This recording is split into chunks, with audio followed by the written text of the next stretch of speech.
Hello students, पीके made के channel में मैं पवन विश्वकर्मा आप लोगों का बहुत बहुत स्वागत करता हूं। बच्चों, आज का वीडियो बहुत खास होने वाला है। याद रखिएगा, ये टॉपिक है मादा जनन तंत्र का ही एक पॉइंट है जो कि आपके बोर्ड के एग्जाम में कई प्रकार के प्रश्न के रूप में पूछा जाता है। याद रखिएगा, अभी हमारा टॉपिक चल रहा है मादा जनन तंत्र। मादा जनन तंत्र में हम लोगों ने पढ़ा है प्राथमिक जननांग। प्राथमिक जननांग में हम लोगों ने अभी अंडाशय के बारे में पढ़ा है। इसके बाद हम लोगों ने द्वितीयक जननांग के बारे में पढ़ा है। उसके अंतर्गत कौन कौन सी चीजें आती हैं ये पढ़ा है। उसमें पहली हेडिंग हम लोगों ने क्लियर किया था अंडवाहिनी, और आज हम लोग द्वितीयक जननांग के अंतर्गत दूसरी हेडिंग जो कि बनी हुई है गर्भाशय के नाम से, इस टॉपिक को क्लियर करेंगे। याद रखिएगा, ये टॉपिक बड़ा इम्पोर्टेंट है।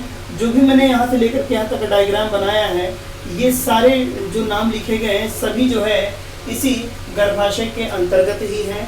और आगे चल करके तमाम प्रश्न जो है 1 से 2 नंबर में आपसे पूछे जा सकते हैं इसी डायग्राम से। बड़ा इम्पोर्टेंट है, याद रखिएगा, इसलिए शुरू से लेकर के लास्ट तक जरूर देखिएगा। तो चलिए हेडिंग बना लीजिए। हमारा अभी तक जो टॉपिक बना हुआ था, हम लोगों ने पहला टॉपिक क्लियर किया था द्वितीयक जननांग यानी सेकेंडरी सेक्सुअल ऑर्गन्स के अकॉर्डिंग। अब हम दूसरा हेडिंग बनाएंगे गर्भाशय, जिसे हम लोग यूटेरस के नाम से लिखेंगे। तो चलिए हेडिंग बना लीजिए गर्भाशय यानी कि यूटेरस।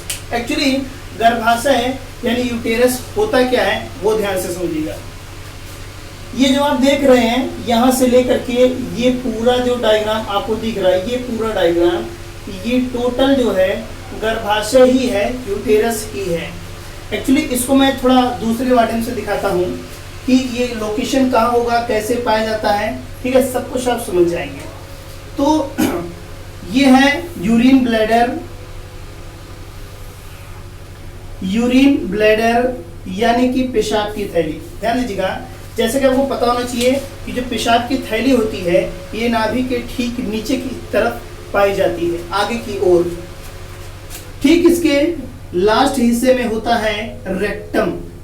ठीक है, ध्यान दीजिएगा, रेक्टम, ये है रेक्टम यानी कि मलाशय। फोकस करिएगा, हम लोग बात कर रहे हैं भी गर्भाशय पाया कहाँ जाता है। ठीक है, फिर उसके बाद हम लोग आगे देखेंगे गर्भाशय के बारे में।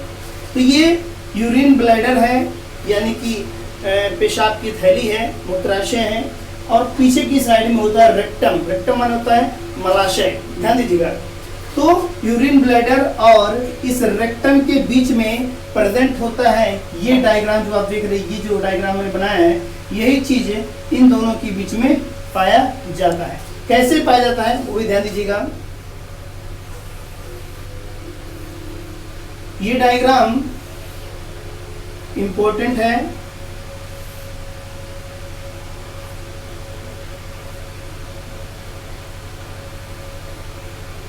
ये देखिए, तो जो आप डायग्राम देख रहे हैं बीच में, इसी का नाम है यूटेरस यानी कि गर्भाशय। और ये जो चीज है ये है वेजाइना। ध्यान दीजिएगा, हम लोग बात कर रहे हैं कि गर्भाशय होता क्या है, कहाँ पाया जाता है। तो पहली बात आप लोकेशन जान लीजिएगा।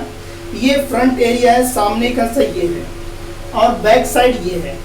सामने की तरफ पाया जाता है यूरिन ब्लैडर यानी पेशाब की थैली, नाभि के ठीक नीचे, और पीछे की तरफ होता है रेक्टम यानी कि मलाशय। तो पेशाब की थैली और रेक्टम यानी मलाशय के ठीक बीच में, स्त्री की बात कर रहा हूँ मैं, मादा जनन तंत्र हम लोग पढ़ रहे हैं, तो जाहिर सी बात है फीमेल बॉडी की बात हो रही है। तो फीमेल बॉडी में यूरिन ब्लैडर और रेक्टम दोनों के बीच में ये स्ट्रक्चर पाया जाता है जिसका नाम है गर्भाशय यानी कि यूटेरस। ठीक है, ये चीज इतना बड़ा सिर्फ जो आप देख रहे हैं, यही डायग्राम इतना बड़ा चीज होता है यूटेरस यानी कि गर्भाशय। ठीक है, तो लोकेशन आप जान लीजिएगा, कहाँ पर यूरिन ब्लैडर और कहाँ पर रेक्टम यानी कि मलाशय के मध्य जो है ये चीज उपस्थित रहेगी।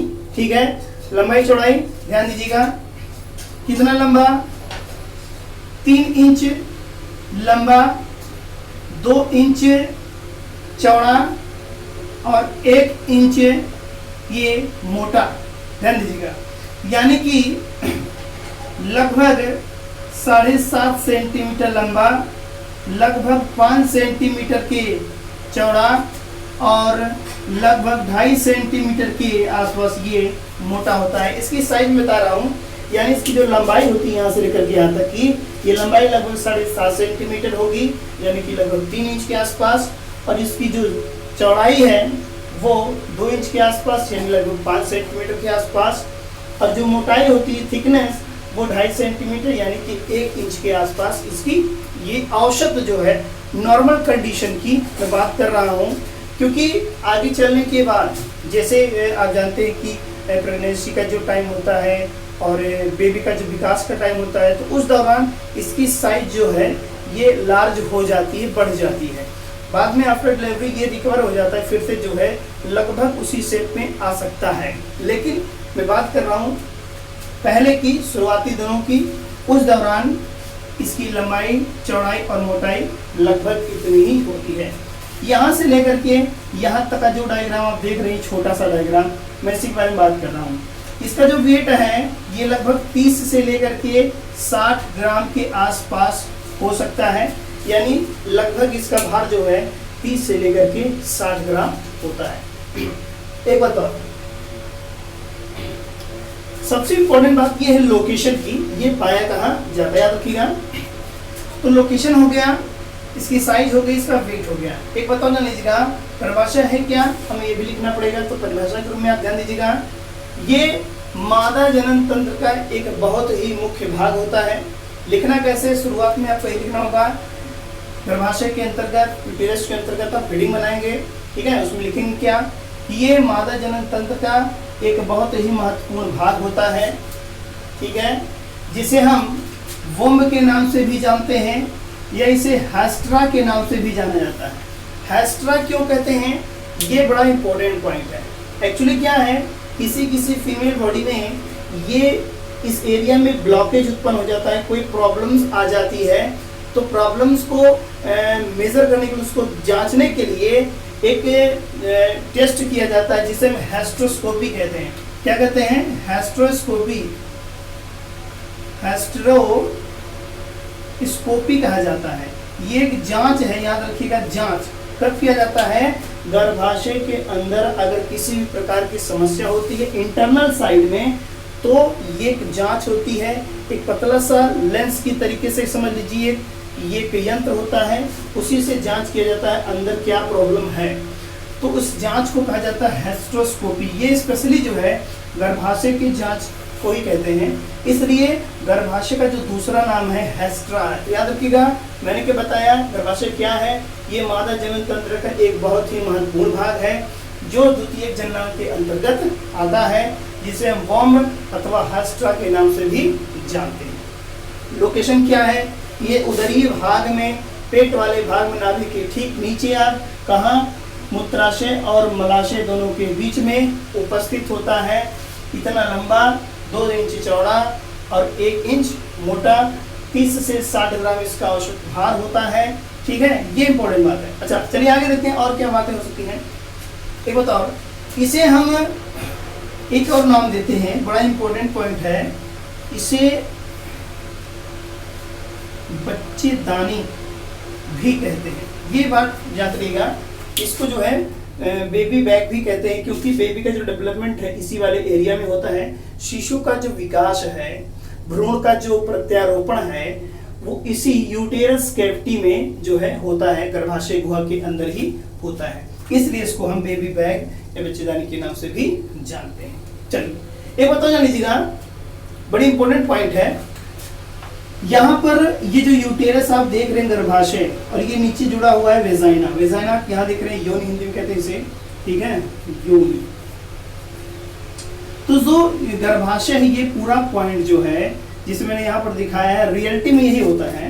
तो ये गर्भाशय इस वेजाइना से 90 डिग्री पर नीचे की तरफ, ठीक है, 90 डिग्री पे लगभग जो है 90 डिग्री पर ये सेट रहता है। बड़ी इंपॉर्टेंट पॉइंट ये पूछा जाता है कि गर्भाशय जो है वेजाइना से 90 डिग्री पर नीचे की तरफ या सेट रहता है।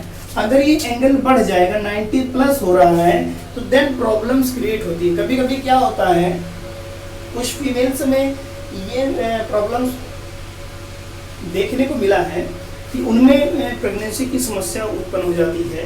तो वो किस लिए होती है, क्योंकि ये जो एंगल है ये 90 डिग्री से अगर ऐसे हो रहा है तो ये प्रेगनेंसी की प्रॉब्लम होती है।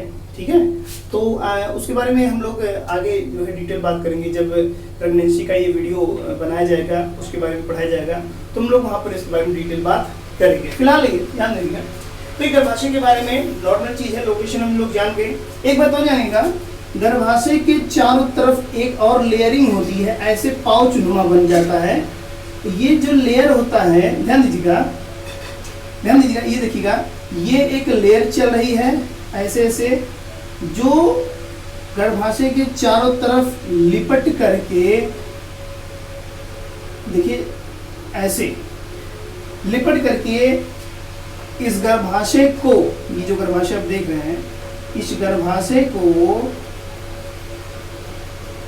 गर्भाशय को यूरिन ब्लैडर और रेक्टम यानी मलाशय से अलग करता है। कौन चीज? ये पाउच, ये थैली, जिसे हम पेरिटोनियम कहते हैं। पेरिटोनियम ये इंपॉर्टेंट पॉइंट है। तो पेरिटोनियम की एक सुरक्षात्मक परत होती है जो गर्भाशय को चारों तरफ से घेरे रखती है, और यही परत जो है यूरिन ब्लैडर से, रेक्टम से गर्भाशय को अलग करती, सेपरेट करती है। ठीक है, उसमें आपस में जो है कंस्ट्रक्शन ना हो, चिपकाहट ना हो जाए, इसलिए दोनों थैलियों से इस गर्भाशय को अलग करती है। कौन चीज? ये पेरिटोनियम की परत जो है, जो कि इसके चारों तरफ ऐसे लिपटी होती है। अच्छा, ये बात आप जान गए हैं। आगे देखते हैं, गर्भाशय के कितने भाग हैं, ये भी हमको लिखना है। तो याद रखिएगा,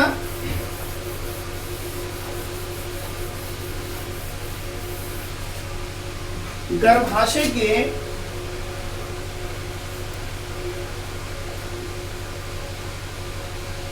भाग अगर हम बात करें तो गर्भाशय को प्रायः 3 भागों में डिवाइड किया गया है। एक आपका होता है फंडस, जो कि आप ऊपरी हिस्सा देख रहे हैं, ये अपर पार्ट जो होता है उसको फंडस कहते हैं। दूसरा जो होता है उसको हम बॉडी कहते हैं, ठीक है। और तीसरा पॉइंट जो होता है उसको हम सेरेविक्स कहते हैं, ग्रीवा भाग, सेरेविक्स, ग्रीवा भाग। चलिए, तो जो गर्भाशय है ये यहाँ से लेकर के जो यहाँ तक का पूरा स्ट्रक्चर है, यहाँ से लेकर के यहाँ तक जो पूरा स्ट्रक्चर है, इस चीज को हम प्रायः 3 भाग में डिवाइड करते हैं। तो पहला आपका होता है फंडस। फंडस क्या होता है? ये यहाँ से लेकर के यहाँ तक का पूरा स्ट्रक्चर जो कि आप देख रहे हैं, ये पूरा डायग्राम जिसे हम गर्भाशय कहते हैं, इसका जो अपर भाग होता है, ये वाला हिस्सा, इसको हम फंडस कहते हैं। याद रखिएगा, फंडस। ठीक है, तो फंडस क्या है अभी देखते हैं हम। इसके बाद यहां से लेकर के यहां तक का एरिया, यहां तक का जो एरिया होता है, यहां से लेकर के यहां तक का एरिया, उसे हम यूटेरस बॉडी कहते हैं। ठीक है, ध्यान दीजिएगा, यूटेरस बॉडी फंडस के ठीक नीचे का, और सेरेविक्स जहां से स्टार्ट होता है, ये इतना भाग सेरेविक्स होता है। तो इसके ऊपर और फंडस के नीचे यहां तक का भाग जो है बॉडी कहलाता है। सेरेविक्स किसे कहते हैं? सेरेविक्स ये लास्ट भाग होता है। ये इतना भाग जो है, याद रखिएगा, यहां से लेकर के यहां तक पूरा ये अंदर की तरफ खाली एरिया होता है, जिसे हम क्या कहते हैं? यूटेरस कैविटी कहते हैं। क्या कहते हैं? कैविटी, यूटेरस कैविटी कहते हैं, यानी गर्भाशय को कहते हैं। तो ये इसका जो निचला भाग होता है, निम्न भाग होता है, ये वाला एरिया, ठीक है, इतना भाग सर्विक्स कहलाता है। हम लोग देखते हैं, एक एक घड़ी करके समझते हैं। तो चलिए, पहला डी बनेगा आपका फंडस। फंडस क्या होता है? एक्चुअली मैंने बताया कि गर्भाशय का सबसे ऊपर एरिया होता है, सबसे ऊपरी हिस्सा होता है। ठीक है, ये सबसे ऊपरी भाग होता है किसका?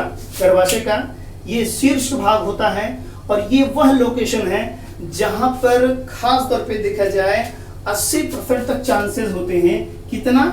80% तक चांस होता है कि यहां पर भ्रूण चिपकता है, भ्रूण का प्रत्यारोपण होता है। हम लोग जानेंगे, अभी आगे चल करके देखेंगे भ्रूण का प्रत्यारोपण किसे कहते हैं। फिलहाल इतना जानते रहिएगा कि जब बच्चे का निर्माण होता है तो सबसे प्राइमरी स्टेज होती है वो भ्रूण कहलाती है। तो जो भ्रूण है ये इसी परत से आकर के चिपकता है। 80% चांस है कि इसी परत से आकर के ऐसे चिपकेगा, इस एरिया से आकर के ऐसे। ये क्या है? भ्रूण। ये भ्रूण है।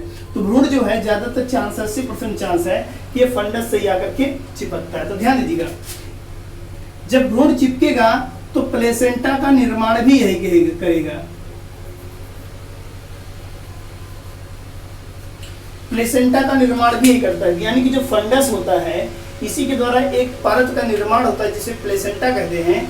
और प्लेसेंटा वो परत होती है जो बच्चे को संपूर्ण चीजों की प्राप्ति कराती है, यानी सब कुछ, बेबी को जो भी कुछ चाहिए सारी चीजों की प्राप्ति सब कुछ जो है इसी प्लेसेंटा से बच्चे को मिलता है।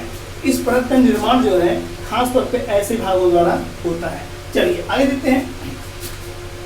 दूसरी बात मैंने बताया, बॉडी क्या होगा? फंडस जहां खत्म होगा, ये जो अंदर का जो पूरा एरिया यहाँ से लेकर के यहाँ तक का है, सबसे बड़ा भाग जो है यहाँ से लेकर के यहाँ तक का, ये पूरा बॉडी कहलाता है। तो ये सबसे बड़ा भाग है, याद रखिएगा, सबसे बड़ा भाग होता है। और अंदर की तरफ ये खाली होता है जिसे हम गर्भाशय गुहा कहते हैं। क्या कहते हैं? गर्भाशय गुहा। ध्यान रखिएगा, फंडस जहाँ खत्म होगा ये उसके निचले का भाग है जो कि बॉडी कलर का सबसे लंबा एरिया, यहाँ से लेकर यहाँ तक का इतना लंबा एरिया। और अंदर की तरफ खोखला होता है, खाली होता है, जिससे हम कहते हैं गर्भाशय गुहा यानी यूटेरस कैविटी। अच्छा, इसमें अगर हम दीवार की बात करें तो 3 दीवारें होती हैं, या यूँ कह सकते हैं कि जो गर्भाशय होता है वो 3 परतों से मिलकर बना होता है। संपूर्ण गर्भाशय की बात कर रहा हूँ मैं। ये संपूर्ण गर्भाशय जो एरिया देख रहे हैं आप, इसमें जो भी दीवार आप देख रहे हैं, मोटी सी दीवार देख रहे हैं, ये प्रायः 3 परतों की बनी होती है। ये पूरा एरिया बात करेंगे हम, तो ये गर्भाशय की दीवार है, अंदर वाला एरिया खोखला होता है। तो ये जो दीवार आप देख रहे हैं, ये दीवार जो है 3 परतों की बनी होती है। याद रखिएगा। आइए तीनों परतों के बारे में लोग फोकस करते हैं। तो गर्भाशय का जो बॉडी होता है और या इसके अलावा जो गर्भाशय भित्ति होती है, गर्भाशय भित्ति, ये बहुत इंपॉर्टेंट पॉइंट है। ये 3 परतों से बनी होती है। कौन कौन? सबसे पहले पेरीमेट्रियम,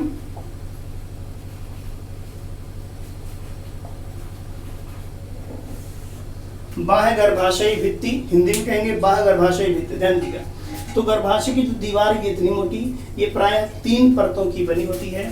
सबसे बाहर की तरफ जो आप देख रहे हैं, जिसे हम लोग क्या कहेंगे? पेरीमेट्रियम। बड़ी इंपॉर्टेंट पॉइंट है। पेरीमेट्रियम क्या है? ये गर्भाशय का सबसे बाहरी हिस्सा है, ठीक है। तो ये सबसे बाह्य परत है जो कि बाहर की तरफ रहेगी, ठीक है। याद रखिएगा, ये जो आउटर एरिया आप देख रहे हैं, इसी आउटर सरफेस को, इस बाहरी परत को क्या कहते हैं? पेरीमेट्रियम यानी बाह्य गर्भाशयी भित्ति। और इसी के बगल में होती है कौन चीज? ये चीज जिसे हम पेरिटोनियम कहते हैं। पेरिटोनियम ये सबसे बाहरी परत है जो पूरे गर्भाशय को लपेटे रहती है। अच्छा, पेरीमेट्रियम के द्वारा ही या पेरीमेट्रियम से ही जो अंडाशय होता है वो जुड़ा होता है। याद रखिएगा, फीमेल बॉडी में जो ओवरी होती है, अंडाशय होती हैं, प्राथमिक जननांग हम लोग पिछले वीडियो में पढ़े थे, तो वो अंडाशय इसी पेरीमेट्रियम से जुड़ी होती हैं। गर्भाशय की 3 परतें, सबसे बाहरी वाली पेरीमेट्रियम ही वाली मैंने बताया, इसी परत से जुड़ी होती हैं। कौन? अंडाशय। अच्छा, तो इसके बाद क्या है? दूसरी परत आपको देखनी होगी। नंबर 2 पे क्या आएगा? मायोमेट्रियम, ये वाली पॉइंट आएगी। याद रखिएगा, ये जो पॉइंट आप देख रहे हैं, तो मैंने बीच में गैप बनाया है, ये सब पॉइंट क्या है? इसको कहते हैं लोग मायोमेट्रियम। मायोमेट्रियम,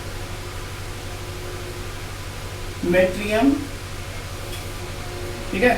ये मध्य गर्भाशय भित्ति होती है, बड़ी इंपॉर्टेंट है, सबसे मोटी लेयर होती है। याद रखिएगा, मायोमेट्रियम क्या है? मध्य गर्भाशय भित्ति। ये गर्भाशय की सबसे मुख्य दीवार है और सबसे मोटी दीवार है। ये भी याद रखिएगा, ये सबसे क्या है?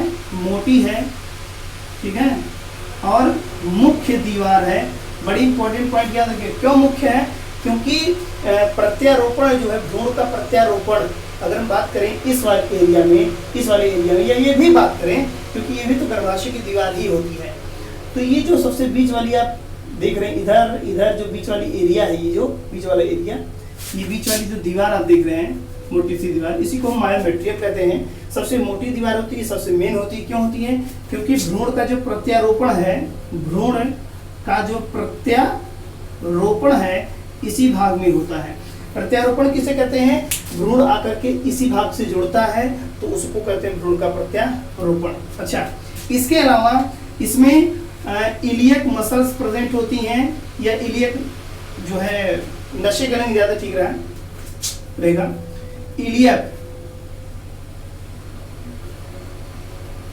इलियक नसें इसमें पाई जाती हैं, और इसके अलावा इसमें पेशियों की 3 परतें होती हैं। पेशी की कितनी?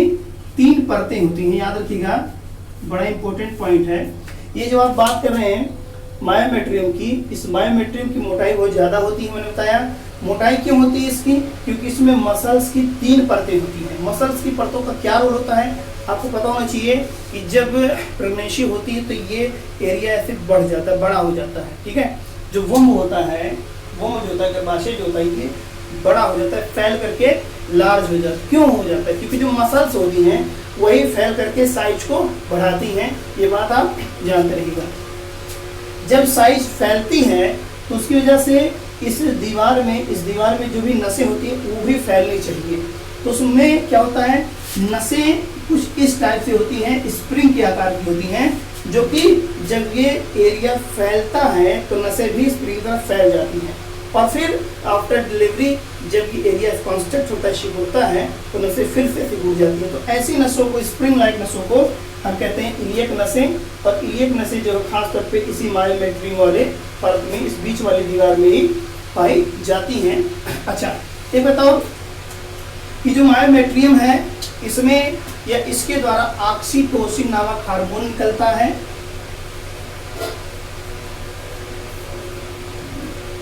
ऑक्सीटोसिन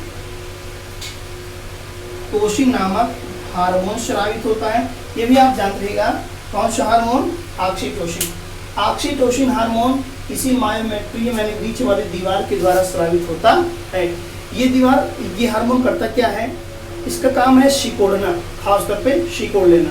मैंने बताया कि जब ये एरिया फैल जाता है प्रेगनेंसी के दौरान, तो बाद में डिलीवरी होती है, डिलीवरी के बाद ये एरिया फिर से सिकुड़ता है, ठीक है। यह डिलीवरी में सहायता करता है। ये हार्मोन इसको सिकुड़ने में, इस दीवार को सिकुड़ने में सहायता करता है। जो सिकुड़ेगा दीवार को तो इधर से बेबी जो है बाहर निकलता है, उसका जन्म होता है, शिशु जन्म में सहायता करता है ऑक्सीटोसिन।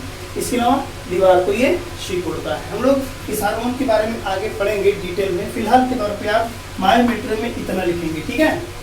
ये सबसे मोटी दीवार होती है, सबसे मुख्य होती है, भ्रूण का प्रत्यारोपण इसी एरिया में होता है, और सबसे ज्यादा नसें इसी एरिया में होती हैं। कौन सी नसें? इलियक नसें, जो कि स्प्रिंग की तरह होती हैं, जो बाद में फैल भी जाती है, सिकुड़ भी जाती है।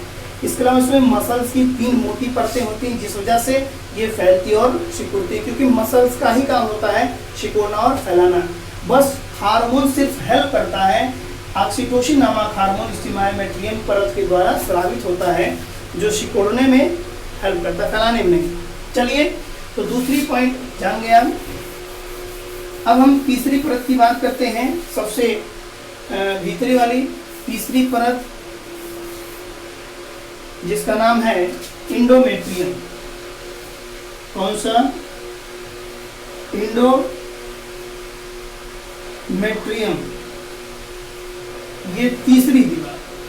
तो गर्भाशय की जो सबसे अंदर वाली दीवार होती है, ये वाली दीवार, लहरदार जो दीवार होती है, इसे हम कहते हैं इंडोमेट्रियम। ध्यान दीजिएगा, कौन सा मेट्रियम? इंडोमेट्रियम।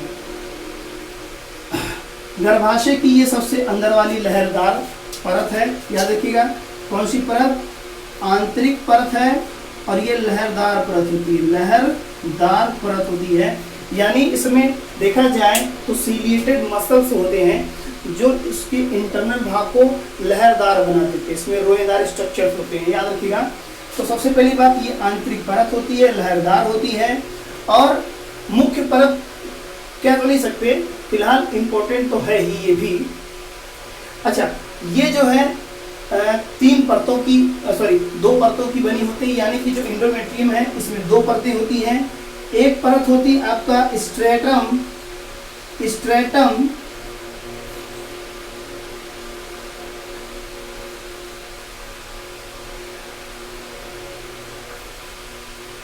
एक परत होती है स्ट्रेटम फंक्शनैलिस, पहली परत, और दूसरी परत होती है स्ट्रेटम बेसिलिस, बेसल वाला बेसिलिस। तो याद रखिएगा इसमें दो परतें होती हैं, यानी कि जो एंडोमेट्रियम है, मैंने क्या बताया, एंडोमेट्रियम ये गर्भाशय की सबसे अंदर वाली लहरदार परत होती है जो कि दो पतली पतली परतों से मिलकर बनी होती है। एक होता है स्ट्रेटम फंक्शनैलिस, दूसरा होता है स्ट्रेटम बेसिलिस। अगर इस परत को हम डायग्राम के रूप में ऐसे शो करें तो ये परत ऐसे होती है, ठीक है। ये जो परत आप देख रहे हैं ये अंदर वाला एरिया है, इसको कहते हैं स्ट्रेटम फंक्शनैलिस। उसके ठीक नीचे जो होता है इसको कहते हैं स्ट्रेटम बेसिलिस कहते हैं, यानी आधारीय परत होती है। तो जो एंडोमेट्रियम है ये डबल मेम्ब्रेन की बनी होती है, और सबसे अंदर की तरफ जो होती है वो स्ट्रेटम फंक्शनैलिस लहरदार परत होती है, जो कि मेंस्ट्रुअल साइकिल के दौरान, माने मासिक चक्र के दौरान ये परत उजड़ जाती है, फट जाती है, और फट करके रज के साथ साथ ये शरीर से बाहर निकल आती है ब्लीडिंग के रूप में। इसके निकलने से इसके अंदर जो भी ब्लड्स प्रेजेंट होते हैं, ब्लड पाया जाता है, वो भी जो है बाहर निकल जाता है। तो ये जो परत आप देख रहे हैं जिसे मैंने लिखा है स्ट्रेटम फंक्शनैलिस, जो है ये क्रियाधार परत है जो कि मेंस्ट्रुअल साइकिल के दौरान, ठीक है, के दौरान उजड़ करके ये परत जो है बाहर निकल आती है, और उसमें ब्लड भी प्रेजेंट होता है, जिस वजह से ब्लड भी बाहर आता है। फिर क्या होगा, मेंस्ट्रुअल साइकिल जब खत्म होने वाली होती है तो उसी दौरान धीरे धीरे उसके नीचे जो परत होती है जिसे हम स्ट्रेटम बेसिलिस कहते हैं, आधारी परत जो है, ये परत फिर से फंक्शनैलिस परत का, इस ऊपरी वाली परत का फिर से निर्माण कर देती है। तो ये दो परतें इसमें स्पेशली प्रेजेंट होती हैं। अच्छा, तो इसके अलावा हमारा तीसरा हेडिंग बनेगा, हमने दो हेडिंग क्लियर कर लिया है, कौन कौन सा, फंडस और बॉडी, यानी कि इसमें बॉडी में क्या हमने पढ़ा है, गर्भाशय की भित्ति। चलिए, ये तीन परतें आपसे पूछी जाती हैं, बड़ी इंपॉर्टेंट हैं, याद रखिएगा। अच्छा, अब देखते हैं तीसरा हेडिंग बनेगा हमारा गर्भाशय के भाग में सर्विक्स, ग्रीवा भाग में नेक्स्ट हेडिंग हमारा बनेगा सर्विक्स। तो सर्विक्स पॉइंट जो आप देख रहे हैं, याद रखिएगा सर्विक्स क्या होता है, ये गर्भाशय का सबसे निचला हिस्सा है। कैसा है, निचला भाग होता है, ठीक है, जो कि थोड़ा सा मोटा होता है। याद रखिएगा, बीच में एक रास्ता बनता है जिसे हम कहते हैं सर्विक्स कैनाल, सर्विक्स कैनाल। यानी कि सर्विक्स क्या, गर्भाशय का सबसे निचला हिस्सा होता है, जो कि लगभग देखा जाए 7 सेंटीमीटर के आसपास इसकी लंबाई होती है। बीच में एक रास्ता बन जाता है जिसे हम सर्विक्स कैनाल कहते हैं, यानी कि ग्रीवा नली के नाम से जानेंगे, ठीक है। और जिसकी दो ओपनिंग होंगी, दो ओपनिंग, यानी एक ओपनिंग ये होता है, एक ओपनिंग ये होता है। तो जो ओपनिंग गर्भाशय गुहा में खुलती है वो होता है आपका प्राइमरी ओस, ठीक है, प्राइमरी ओस। याद रखिएगा, ओस मतलब होता है ओपनिंग ऑफ सर्विक्स। तो जो प्राइमरी ओपनिंग ऑफ सर्विक्स होता है ये पहला द्वार है, यहां से लेकर के यहां तक का जो रास्ता बीच बना उसको हम सर्विक्स कैनाल कहते हैं, 7 सेंटीमीटर लंबा है। इसकी पहली ओपनिंग को जो कि अंदर की तरफ खुल रही है उसको प्राइमरी ओस कहते हैं, प्राइमरी ओपनिंग ऑफ सर्विक्स। और दूसरा ओपनिंग ये होता है, इसको हम सेकेंडरी ओपनिंग ऑफ सर्विक्स कहते हैं, जो कि इस वेजाइना वाले एरिया में खुलती है। याद रखिएगा, तो इतना पॉइंट आपको लिखना होगा इस सर्विक्स वाले भाग में। सर्विक्स का मैंने बताया कि सर्विक्स ये गर्भाशय का सबसे निचला हिस्सा है, छोटा सा होता है, इसके बीच में एक रास्ता बनता है जिसे हम सर्विक्स कैनाल कहते हैं, 7 सेंटीमीटर इसकी लंबाई होती है। दो ओपनिंग होती है, एक अंदर की तरफ जो ओपनिंग खुलता है ये एरिया, इस ओपनिंग को प्राइमरी ओपनिंग ऑफ सर्विक्स कहते हैं, और जो ओपनिंग नीचे की तरफ वेजाइना में खुलता है उसको हम सेकेंडरी ओपनिंग ऑफ सर्विक्स कहते हैं। एक बताओ, सर्विक्स के दो भाग होते हैं, ये भी याद रहिएगा। सर्विक्स के कितने भाग, दो भाग। एक आपका होता है सुप्रावेजाइनल सर्विक्स, एक होता है सुप्रावेजाइनल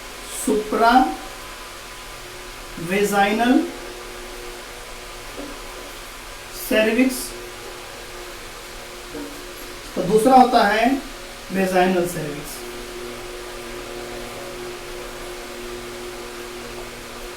तो चलिए देख लेते हैं, ये एरिया सर्विक्स है।